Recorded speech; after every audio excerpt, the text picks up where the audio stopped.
May I come, sir? Please. Good morning, sir. Good morning, ma'am. Morning. You are Mr. Vinay Rashpa. Yes, sir. Please take a seat. Thank you so much, sir. Hindi में? जी sir. अच्छा. विनय जी थोड़ा अपना परिचय दें. Sir मेरा नाम जैसे मैंने मेंशन किया विनय राजपा है. सर मैं चुरा तहसील जिला चंबा का निवासी हूँ और सर मेरी स्कूलिंग भी चुरा से ही हुई है सर. उसके बाद मैंने सिविल इंजीनियरिंग की है सर भारत यूनिवर्सिटी शिमला से 2016 में सर. जी. तो बीटेक जैसी प्रोफेशनल डिग्री के साथ आप ये सिविल सर्विसेज में क्यों जाना चाहते हैं? जी सर सिविल सर्विसेज एक सर डाइवर्सिटी प्रोवाइड कराती है और सर मैं एक्चुअली 2016 के बाद कंस्ट्रक्शन बिजनेस में था जो कि फाइनेंशियल अनसस्टेनेबल था सर और फाइनेंशियल सिक्योरिटी प्रोवाइड नहीं करवाता सर बिजनेस. तो सर मुझे लगा कि सिविल सर्विसेज एक अच्छा प्लेटफॉर्म साबित हो सकता है. अच्छा, आपने सुना ही होगा वाटर स्ट्रेस सिटीज के बारे में. जी सर. पानी की कमी. डेफिनेटली. इस संबंध में आप बताएंगे जरा कि शिमला का क्या अनुभव रहा है पिछले 5 साल में? सर शिमला 2000 जैसे 17-18 में काफ़ी क्राइसिस फेस की है सर शिमला ने. तो water crisis is a reality sir. और सर क्योंकि जो सर हमारे ग्राउंड वाटर रिसोर्सेज हैं सर वो डिप्लीट हो रहे हैं ड्यू टू इसके काफ़ी मल्टीपल रीज़न है सर. जैसे सर पॉपुलेशन का ज़्यादा होना और सर इंफ्रास्ट्रक्चर नहीं हो पाना. तो सर ये कुछ इश्यूज हैं जो शिमला फेस कर रहा है सर कई सालों से. पर वो इस सिचुएशन से उभर कर आ गई है. किस तरीके से उभर कर आई है उस पर थोड़ा प्रकाश डालेंगे? सर एक बोर्ड का गठन किया गया था सर, जल बोर्ड. मुझे एग्जैक्ट नाम मैं थोड़ा स्किप कर रहा हूँ सर. बट उसके बाद सर उन्होंने क्या किया कि उन्होंने फेज वाइज सर जो इश्यूज थे उसको रिजॉल्व किया.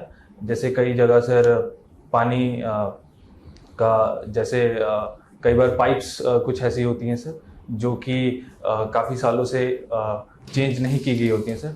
तो उसका फेज़ 1 जैसे अगर बोला जाए सर तो उसको रिजॉल्व किया सर वो इश्यूज़ को. और जो सर एक्स्ट्रा जो यूज़ हो रहा था जैसे कई बार सर पाइप के फट जाने की वजह से पानी बहता रहता है सर उसको भी उस इंफ्रास्ट्रक्चर को भी ठीक किया गया सर. जी सर. कोविड का कुछ इसमें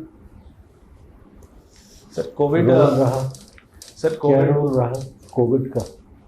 सर वाटर उसमें सर नहीं ये सब व्यवस्थाएं ठीक करने में कोविड का क्या हाथ रहा? सर कोविड का हाथ अगर देखा जाए तो इस दौरान सर जो टूरिज्म था सर वो काफ़ी कम था. तो उस वजह से मुझे लगता है कि क्राइसिस थोड़ा कम फेस करना पड़ा. अच्छा, पहाड़ी राज्य होने की वजह से हिमाचल प्रदेश के प्रशासन को क्या क्या चुनौतियां का सामना करना पड़ा है? सर इसके मल्टीपल कनेक्टिविटी एक इशू है सर पहाड़ी राज्य होने के. और सर क्योंकि बॉर्डर स्टेट भी है सर तो एक सिक्योरिटी इशू भी है सर. और सर एजुकेशन एक सिस्टम है जो एक्चुअली थोड़ा सा अगर मैं देखा जाए सर तो जो अपर हिली एरियाज़ हैं उसमें इंफ्रास्ट्रक्चर के इशू क्योंकि फाइनेंशियल क्राइसिस भी ये स्टेट फेस कर रहा है सर. और सर मैं इतना ही ध्यान में ला रहा हूँ. ठीक है. माय फाइनल क्वेश्चन, ये RTI एक्ट का आपने सुना है? जी सर. ये कब लागू किया गया? सर इसको 2008 में लागू किया गया था सर. इसका मेन पर्पस था कि ट्रांसपेरेंसी. और अगर मैं आपके सामने ये विचार रखूं कि ये पूर्णतः तरीके से असफल रहा है, आपका क्या इस पर प्रतिक्रिया क्या होगी? सर मुझे नहीं लगता ये असफल रहा है. इससे जनरल अवेयरनेस बढ़ा है सर और लोगों को अपने राइट्स का मुझे लगता है कि इसकी वजह से ज़्यादा एक्सपोजर मिला है सर. लोगों को अपने हक जानने के ये प्लेटफॉर्म उनको एक अच्छा एक प्रोवाइड कराता है सर. और सर मुझे लगता है कि लोगों के अंदर जागरूकता पैदा हुई है सर कि हमारे फाइनेंशियल या और भी कोई जो रिसोर्सेज हैं वो कैसे यूज़ हो रहे हैं सर. धन्यवाद. ये बताइए, अभी आप पानी की समस्या की बात कर रहे थे. ग्रे वाटर मैनेजमेंट क्या होता है? मैम ग्रे वाटर वो होता है जो घरों से निकलता है. हाँ. जैसे कपड़े धोने हुए वॉशरूम में जी. जो हम यूज़ करते हैं तो उसका मैनेजमेंट ही ग्रे वाटर मैनेजमेंट. आपने जल जीवन मिशन के बारे में सुना है? जी मैम. कुछ बताएंगे उसके बारे में? जल जीवन मिशन का मैम मेन पर्पस था कि बेसिकली टैप वाटर्स घरों तक पहुंचा पाना। किस तरह के, कौन से घरों तक? सर हर घरों को मैम, हर घरों को जल से कनेक्ट कर पाना, ताकि उनको पीने का पानी और बाकी तरह का यूज़ करने का पानी उपलब्ध कराया जा सके। स्लोगन याद है आपको इसका, क्या है? नहीं मैम, मेरे हर घर नल से जल सुना है आपने? Yes ma'am, sorry. नल से जल, रूरल हाउस होल्ड्स जी मैम, प्राइमरीली। अच्छा, ये बताइए कि क्योंकि आप सिविल इंजीनियर हैं, कि आपने ऑपरेशन दोस्त के बारे में सुना हुआ है? जी मैम। जी, बताइए कुछ। मैम, ऑपरेशन दोस्त इंडिया ने लॉन्च किया था। ये बेसिकली जो टर्की में भूकंप आया था, तो उसके लिए ये ऑपरेशन लॉन्च किया गया था, ह्यूमैनिटेरियन हेल्प के लिए। और मैम वहाँ पे लोगों को मदद प्रोवाइड कराने के लिए भारत सरकार द्वारा ये ऑपरेशन। भारत सरकार ने किसको क्या क्या भेजा था? मैम आर्मी के कुछ कैंप्स गए थे, मेडिकल आर्मी अपने मेडिकल कैंप्स लेके गई थी, वहाँ पे हॉस्पिटल खोला गया था। और बाकी जो एनडीआरएफ की टीमें थी मैम, तो वो एक हमारे देश के लिए एक गर्व की बात थी पहली बार इंटरनेशनल लेवल पे। एनडीआरएफ का पूरा फॉर्म क्या है? National disaster force ma'am. National disaster response force. Very good. Okay, ये बताइए कि इस भूकंप से क्या सिविल इंजीनियरिंग गलतियां थी ऐसी जो कि नज़र में आई और जिससे हमें सबक लेना चाहिए? सबके लिए सबक है ना, हमारे लिए भी सबक है। मैम, जैसा कि मैंने रिपोर्ट्स में भी पढ़ा मैम, जो उनके हाउसेस थे वो अर्थक्वेक रेजिस्टेंट नहीं थे, क्योंकि टर्की एक बहुत ही वनरेबल जोन में आता है अर्थक्वेक के। तो और काफ़ी करप्शन भी वहाँ पे हुई थी मैम, क्योंकि अर्थक्वेक रेजिस्टेंट होना में थोड़ा सा फाइनेंशियल जो आपको सपोर्ट चाहिए वो ज़्यादा चाहिए होता था। तो मैम उन्होंने करप्शन की वजह से वो सब चीज़ें नहीं कर पाए, वो उस वजह से ज़्यादा नुकसान हमें दिखाई देता है टर्की में। तो अच्छा, ठीक है। तो कुछ सरकार ने वहाँ के कुछ किया इस बारे में? यस मैम, वहाँ पे टर्की की सरकार ने ब्लैक लिस्ट किया है कुछ कॉन्ट्रैक्टर्स को, जिन्होंने वो काम किए थे, उनको दोबारा या तो जेल किया गया। उससे भी ज्यादा किया उन्होंने, आप पढ़ लीजिएगा, ठीक है। और अच्छा, ये बताइए कि अभी आप बता रहे थे आप कंस्ट्रक्शन क्यों आपने छोड़ दिया? फाइनेंशियली वायबल नहीं आपने कहा? एक्चुअली मैम मैंने जैसे आपको बताया, जैसे सर को भी बताया कि इसमें बिजनेस में एक फाइनेंशियल अनसस्टेनेबिलिटी रहती है मैम, क्योंकि कंस्ट्रक्शन एक बिजनेस है जहाँ पे आपको फाइनेंसेस की ज़्यादा ज़रूरत चाहिए होती है अपने प्लान्स इम्प्लीमेंट करने के लिए। तो मैम, और कोविड के बाद भी क्योंकि सब काम बंद था, तो उस वजह से थोड़ा क्राइसिस में। तो स्पेसिफिकली बताएंगे किस आपके लिए क्यों वायबल नहीं था? मतलब आप बेच नहीं पाए, या फिर मटेरियल महंगा था, या मटेरियल ट्रांसपोर्टेशन महंगा था, क्या बात? बेसिकली मैम एक और रीजन भी है, ये एक फैमिली बिजनेस भी है। अच्छा। तो मुझे ऐसे डिसगस्ट एम्प्लॉय की तरह फील होता था कि मैं खुद को एक्सप्रेस नहीं कर पा रहा हूँ, क्योंकि सारे डिसीजन जो हैं या तो बड़े लेते थे, तो मुझे लगता है कि इसीलिए। अच्छा, उस तरह से। अच्छा, अभी हाल में ये चंडीगढ़ और आसपास काफ़ी अखबार में भी निकला हुआ था कि कंस्ट्रक्शन वेस्ट और डेमोलिशन वेस्ट जो है ये एक बहुत बड़ी समस्या बनता जा रहा है, और जगह जगह डंपिंग इसकी हो रही है। तो क्या हिमाचल में भी आपने ये प्रॉब्लम महसूस की?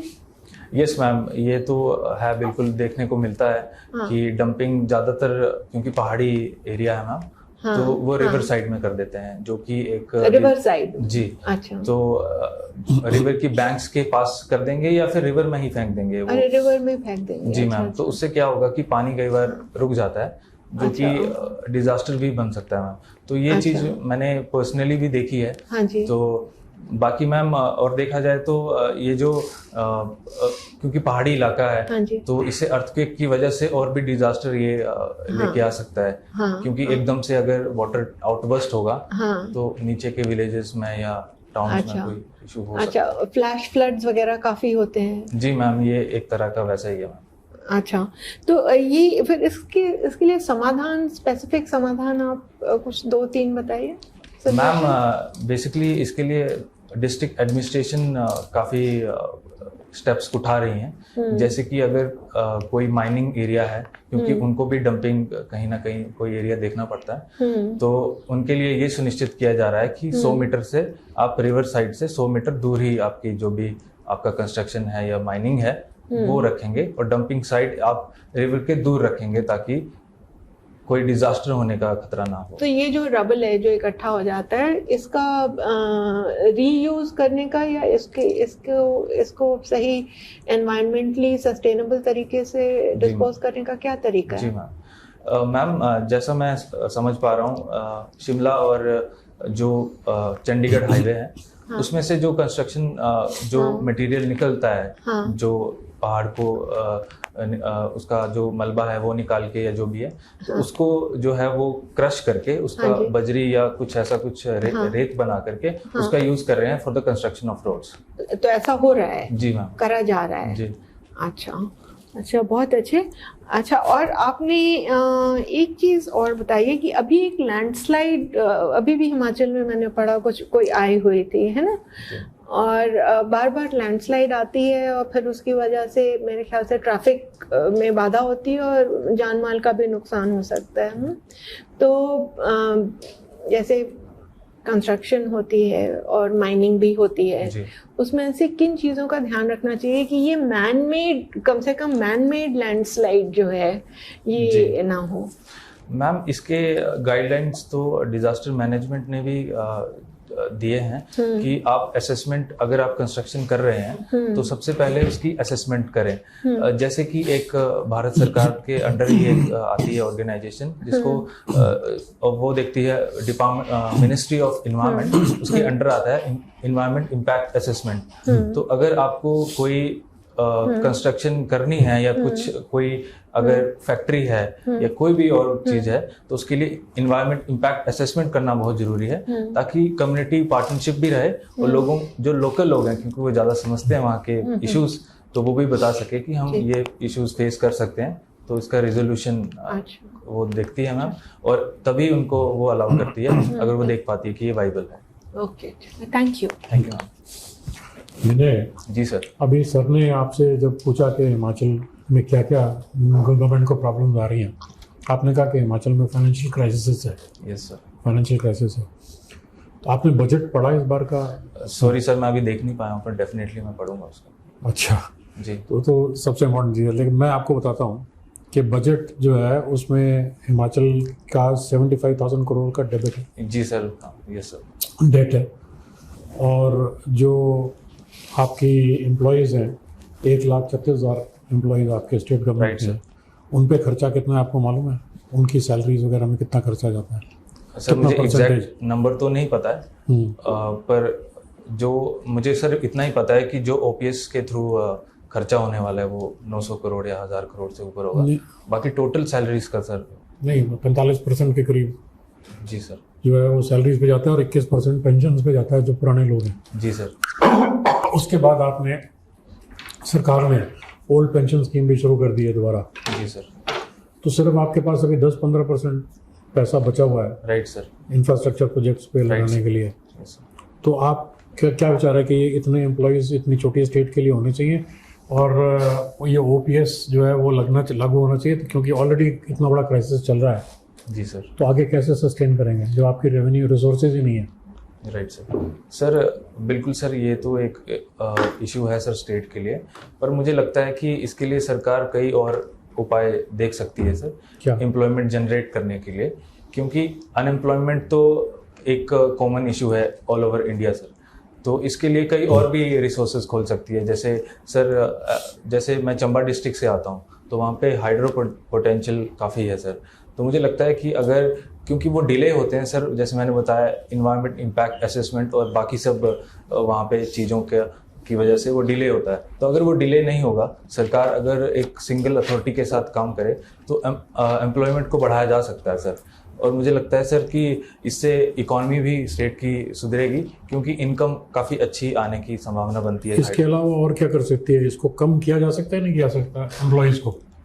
सर एम्प्लॉयज़ को कम किया जाना मुझे नहीं लगता, क्योंकि एम्प्लॉयमेंट तो प्रोवाइड कराना सरकार की जिम्मेवारी है। बट जितने टैक्सेस आप पे कर रहे हो यहाँ पे अगर आप कंस्ट्रक्शन कर रहे होते, बिजनेस में होते, तो आप जो भी टैक्स पे करते हैं उसके ऊपर, वो सारा का सारा टैक्स जो है वो 1,36,000 लोगों को पालने में निकल रहा है आपका पूरा, आपको कोई फायदा नहीं हो रहा। बाकी जो टैक्स पे कर रहे हैं जी उनको कुछ भी नहीं फायदा हो रहा। जी सर। सारे पैसे उनके वो सरकारी एम्प्लॉय खाए जा रहे हैं। जी तो you think that is sustainable in the long run? Sir अगर एज पर टैक्स एक्ट 1971 अगर उस लॉ के एम्बिट में अगर वो कोई चीज़ आती है और सरकार वो कर सकती है तो डेफिनेटली हम उसकी नहीं, टैक्स एक्ट का कहाँ से इसमें रेलेवेंस है? नहीं सर, अगर एज पर कॉन्स्टिट्यूशन अगर टैक्स लगा सकती है सरकार जैसे उसके अंदर। नहीं, मैं ये नहीं कह रहा, मैं तो कह रहा हूँ जो आप पैसे खर्च कर रहे हो, जी सर, जो आप दे रहे हो सरकार को कि भाई मेरे लिए हॉस्पिटल बनाओ, सड़कें बनाओ, मेरे लिए यहाँ एयरपोर्ट बनाओ, मेरे घर में पानी आना चाहिए, पाइपलाइन डालो, ये सब काम करो, पैसा उसके लिए चाहिए ना, दे रहे हो ना आप सरकार को। पैसा इसलिए थोड़ी दे रहे हो कि जो कोई काम नहीं कर रहे हो उनको एम्प्लॉयमेंट दे दो, हमारे पैसे पे सर पे बैठ के वो पैसे खाएं और फिर हमारे कोई ही रूल बना के बताएं कि भाई तुम ये नहीं कर सकते, वो नहीं कर सकते। जी सर, मुझे लगता है कि एम्प्लॉयमेंट देना सरकार का काम है, और मैं अगर ऐसे कहूँ कि मेरे टैक्स का बजाय आप एम्प्लॉयमेंट ना दीजिए। हाँ सर, ओपीएस एक इसको अगर पॉलिटिकल मुद्दा भी था सर ये, तो उसकी तरफ से देखा जाए तो मैं आपसे सिंपल सवाल पूछ रहा हूँ कि जो है टैक्स जो लिया जा रहा है उसका एक बहुत रीजनेबल अमाउंट सरकारी कर्मचारियों पे खर्च करके बाकी चीज़ प्रोजेक्ट्स में लगनी चाहिए कि नहीं लगनी चाहिए? तो यहाँ तो सारा कुछ ही आपका सरकारी उस पर जा रहा है। यस सर, सॉरी सर, मैं इस पर कुछ कह नहीं पाऊंगा सर। अच्छा, कोई नहीं बताओ। अच्छा ये बताओ, ये जो सरकार ने अभी ना गर्ल चाइल्ड के लिए एक्ट को अमेंड किया है कि गर्ल चाइल्ड को एक सेपरेट यूनिट कॉन्स्टिट्यूट करके उसको प्रॉपर्टी में शेयर मिलना चाहिए। You think it is right और रॉन्ग? क्योंकि अगर लड़कियों को मिलनी शुरू हो गई प्रॉपर्टी हो तो शादी करके दूसरे गांव में चली जाती है, तो आपका लैंड में बिल्कुल डिवीजन नहीं हो जाएगा? नहीं सर, नुकसान नहीं होगा? नहीं, बिल्कुल नहीं सर, क्योंकि वुमेन्स को इक्वल राइट्स मिलने चाहिए। नहीं, मैं मानता हूँ कि राइट्स मिलने चाहिए जी, लेकिन इससे जो है उस पर इम्पैक्ट क्या होगा? लैंड होल्डिंग पे क्या इम्पैक्ट होगा? आप सिविल इंजीनियर हो और आप नायब तहसीलदार की नौकरी करने जा रहे हो।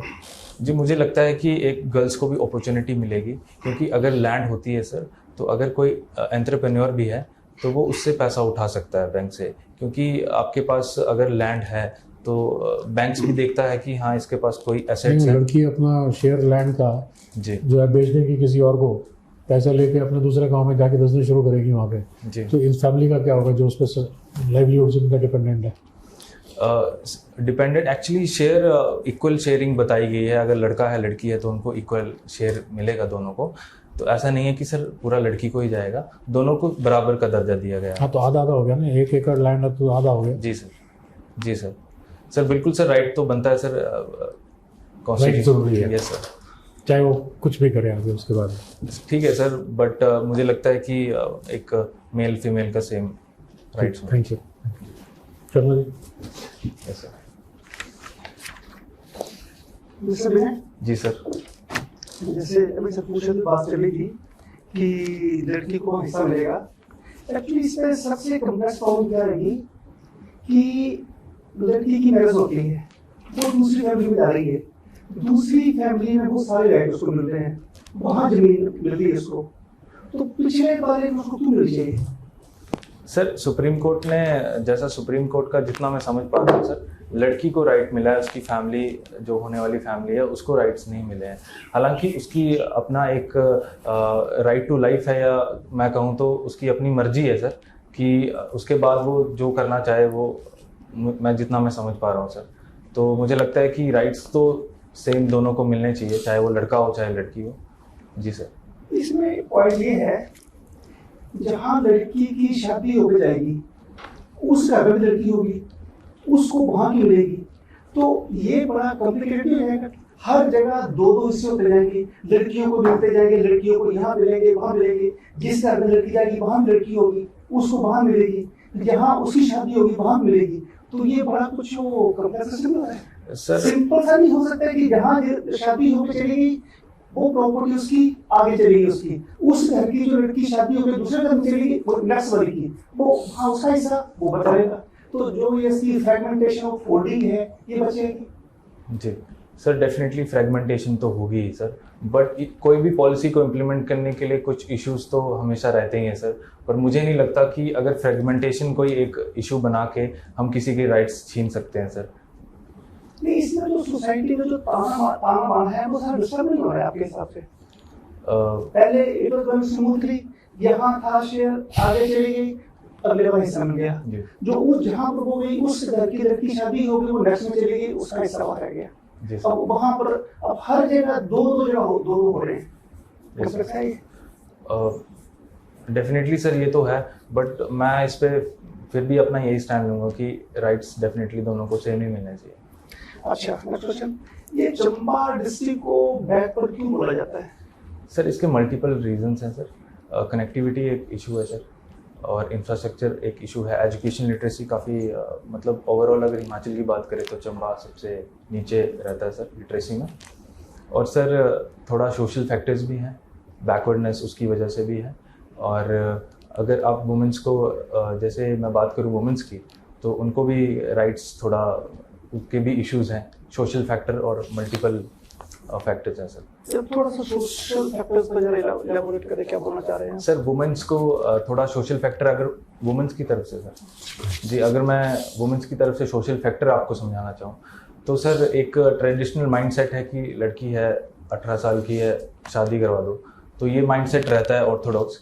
और सर कई बार बोझ भी समझा जाता है कि माँ बाप पे बोझ है क्योंकि लड़का ही संभालेगा आने वाली जो भी चीज़ें हैं माँ बाप को, तो वो एक सोशल फैक्टर मुझे समझ में आता है सर। अभी उस समस्या का जिस हिसाब से बाकी जो मैं समाधान हुआ वहाँ हो नहीं पाया अभी? नहीं सर, डेफिनेटली इस पे डिस्ट्रिक्ट एडमिनिस्ट्रेशन काम कर रही है सर। कई ऐसी स्कीम्स भी हैं, जैसे एक मिशन ज्ञानोदय करके, अगर मैं सही से याद कर पा रहा हूँ तो वो चलाया जा रहा है, जिसके अंतर्गत लाइब्रेरीज सेटअप की जा रही हैं और प्राथमिकता लड़कियों को दी जा रही है कि वो आगे हाँ, चंबा में पिछले लाइब्रेरीज भी खुली थी जी, काफ़ी जगह खुली थी जी। चंबा में ट्राइबल पॉपुलेशन काफ़ी है, what is the pickle problems of tribal?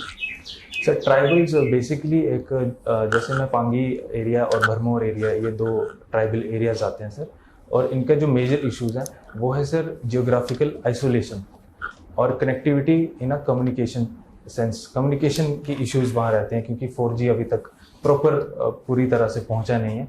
तो डेफिनेटली अगर 4G नहीं पहुँचा है या ऊपर की और भी अगर 5G जैसे आ रहे थे, तो अगर वो चीज़ें नहीं पहुँचेंगी तो उनको और भी इश्यूज आ सकते हैं, जैसे गवर्नेंस के इशू आ सकते हैं सर, और हेल्थ के इश्यूज आ सकते हैं, जैसे ई संजीवनी करके एक ऐप चलाई जा रही है भारत सरकार द्वारा। तो ये सब इश्यूज सर ट्राइबल्स फेस करते हैं अभी भी सर जी। अभी आप हाइड्रो इलेक्ट्रिकल पावर की बात कर रहे थे, इसके नेगेटिव एस्पेक्ट्स क्या क्या हैं? सर नेगेटिव एस्पेक्ट्स इसके हैं सर, जैसे सोशल एंड एनवायरमेंटल। सोशल हैं सर, जैसे अगर कहीं डैम बन रहा है तो वहाँ पे लोगों को वहाँ से सेटलमेंट कहीं और करनी पड़ती है, डिस्प्लेसमेंट होता है लोगों का सर। तो उस पर बहुत सारी फैमिलीज डिपेंडेंट होती है उस लैंड पे। वो लैंड भी अगर डैम के अंडर आ जाता है तो उनकी एक वो प्रॉब्लम अर्निंग की रहती है सर। ये सोशल मैं समझ पा रहा हूँ फैक्टर सर। और जहाँ तक कि इकोलॉजी की बात है सर और इन्वायरमेंट की बात है, तो सर डेफिनेटली जो मेन स्ट्रीम होती है सर रिवर की, वो डिस्टर्ब होती है क्योंकि काफ़ी सारे फ्लोरा और फोना उस पर डिपेंडेंट रहते हैं सर। तो अगर डैम बनाएंगे तो वो सर थोड़ा उनको प्रॉब्लम इश्यूज आते हैं सर। चंबा में किस टाइप का टूरिज्म सूट करता है? मल्टीपल टूरिज्म सूट करता है सर, जैसे रिलीजियस है और सर एडवेंचरस है और सर कल्चरल टूरिज्म भी काफ़ी है सर चंबा में ऑप्शंस। रिलीजियस टूरिज्म चंबा में कौन कौन से पॉकेट्स हैं मेन? सर जैसे 84 टेम्पल है भरमौर में, और भरमौर से ही एक सर यात्रा शुरू होती है, मैं अगर सही से याद कर पा रहा हूँ। और सर एक चंबा में मेन लक्ष्मी नारायण टेम्पल है। और सर हमारे जिस एरिया से, जिस तहसील से मैं आता हूँ, वहाँ पे गड़ासरू महादेव करके एक वो भी एक यात्रा होती है, जिस तरह से भरमौर में यात्रा होती है। तो सर काफ़ी ऐसे मल्टीपल ऑप्शंस अवेलेबल हैं चंबा में। माय लास्ट क्वेश्चन, चंबा के main fairs and festivals. Sir Chamba में सोशल इम्प्लीकेशंस। जी सर, मिंजर मेला सबसे बड़ा, और अभी हाल ही में उसको इंटरनेशनल फेयर भी डिक्लेयर किया गया है, तो ये सबसे बड़ा फेयर है वहाँ पे। और अगर मैं पांगी की बात करूँ तो वहाँ पे सर एक फूल यात्रा होती है, उसको भी एक फेयर की तरह ही, फूल यात्रा क्या है उसमें?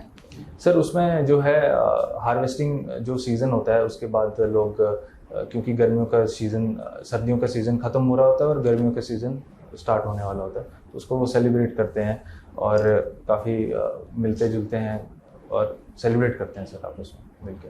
जी ठीक है जी सर। ओके मिस्टर विनय, जी सर। मैंने अपने अपने ड्राफ्ट में लिखा है कि I am a person with strong determination and compassion. थोड़ा इलेबोरेट करोगे या जस्टिफाई करोगे कि आपने ऐसे कौन से पास्ट में कुछ एग्जांपल जैसे आप मुझे बता सको जिसमें मैं समझ पाऊँ कि we have a strong determination and compassion. Sir determination का मतलब ही होता है सर फोकस, कितने फोकस के साथ आपने अपना गोल अचीव किया है सर। तो अगर मैं इसका एग्जांपल देना चाहूँ तो इसका एग्जांपल मैं देना चाहूँगा कि सर जैसे 11th में मैं किसी कारणवश जैसे फेल हुआ, तो सर मैं 5 सब्जेक्ट्स में फेल हुआ था, टोटल 6 होते हैं और सर मैंने उसको और फोकस तरीके से उसको पढ़ाई मैंने की सर, और मैंने एक क्लास 1 से पास किया सर 12th को। बट मैं आपके ड्राफ्ट में देख पा रहा हूँ कि उसके बाद भी आपका परसेंटेज आफ्टरवर्ड बीटेक में 55% रहा है।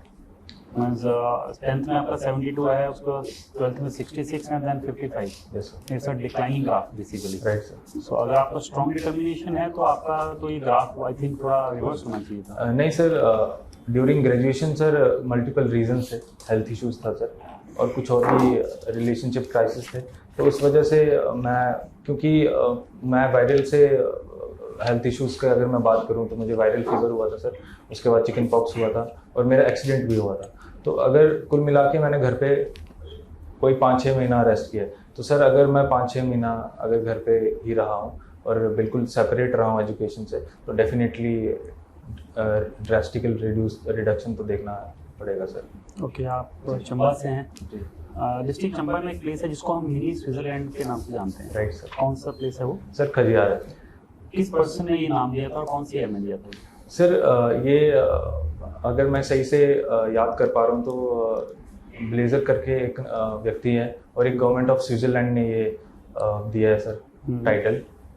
तो सर कुल मिला के आई थिंक 100 अगर मैं सही हूँ तो 180th रैंक दिया गया है इसको ऑल ओवर वर्ल्ड में।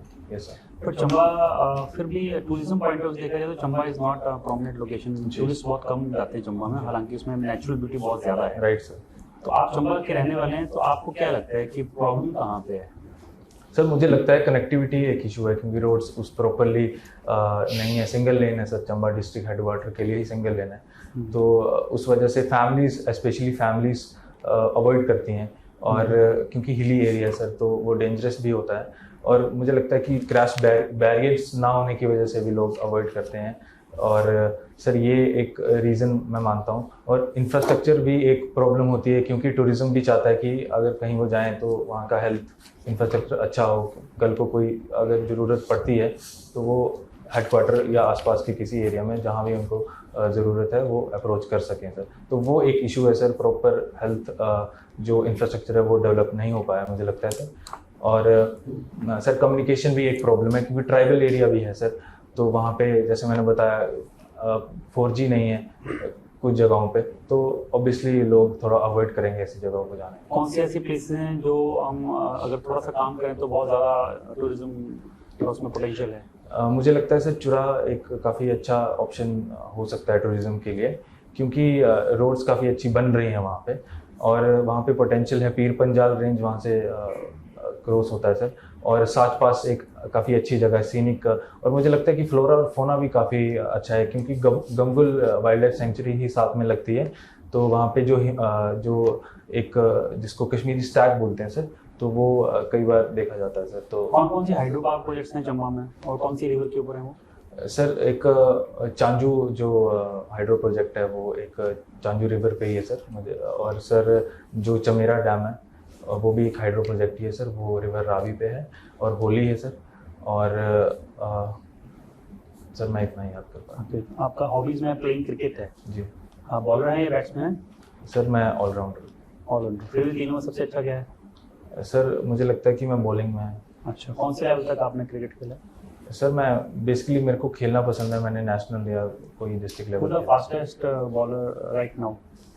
राइट नाउ सर इज बहुत सारे हैं सर, बुमराह भी जैसे 150। फास्टेस्ट तो एक ही होगा ना? ये sir fastest sir I am not sure sir. Yes, sir. कोई ऐसा प्लेयर है जिसने टेस्ट क्रिकेट में ऑल 10 विकेट्स लिए हों टेस्ट मैच में? जी अनिल कुंबले हैं सर, उन्होंने एक ही इनिंग में 10 विकेट्स ली थी। और तो मुझे कोई अदर देन इंडिया?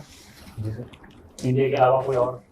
सर और मुझे याद नहीं है। अच्छा, उसके अलावा याद नहीं है। ओके, नाइट सीलर का आप अभी पोस्ट के लिए आए हैं, आपको क्या लगता है what are the roles and responsibility of a night sealer? Sir definitely land related जो इश्यूज होते हैं उसमें वो पटवारी उनको असिस्ट करते हैं और नायब तहसीलदार खुद तहसीलदार को असिस्ट करते हैं। और सर जो रिपोर्ट्स और जो भी सुपरवाइजरी करनी होती है तो वो कांगो से रिपोर्ट लेते हैं अगर कोई भी इशू है या जो भी है। और सर जो पे आती है जो उनको उसका डिस्ट्रीब्यूशन कैसे हो अच्छे से, बाकी पटवारी जो भी सर्कल में काम कर रहे हैं तो ये कुछ एक डिस्ट्रिक्ट में कितने नाइट सीलर होते हैं? सर इसके बारे में सॉरी सर। अच्छा, नहीं आइडिया। ओके, आपने बोला लिटरेसी टर्मा में बहुत लो है, सो आप इसको एम्पावर करने के लिए आप क्या कर सकते हैं? व्हाट आर द प्रॉब्लम्स और उसमें कौन से ऐसे इनिशिएटिव ले सकते हैं कि जिससे लिटरेसी जो सबसे कम है उसको एक रिस्पेक्टेबल लेवल तक लेके आएँ? मुझे लगता है सर एजुकेशन इंस्टीट्यूशंस खोलने की ज़्यादा ज़रूरत है, क्योंकि जिस एरिया से मैं आता हूँ सर तो वहाँ से 3-4 पंचायत के बच्चे पढ़ने आते हैं। तो मुझे लगता है कि वो अगर कैटर इतनी ज़्यादा पॉपुलेशन उस स्कूल में हो जाती है तो अगर और ज़्यादा पास में अगर लोगों के पंचायत के हेडक्वार्टर में अगर जैसे मान लीजिए वहाँ पे अगर कोई स्कूल खोल दिया जाए तो उन लोगों को इतना दूर आने की ज़रूरत, क्योंकि सर दूर आने का कई नेगेटिव इम्पैक्ट्स भी होते हैं, क्योंकि बरसात के मौसम में खासकर मानसून में पत्थर गिरने का या ऐसा कई बार मिसहैपनिंग हो जाती है सर, जिसे अवॉइड करते हैं बच्चे और इससे इनरोलमेंट काफ़ी कम हो जाता है। तो मुझे लगता है कि वो चीज़ कम हो जाएगी सर अगर स्कूल अगर उनके आसपास है सर। जी okay, thank you. Thank you sir.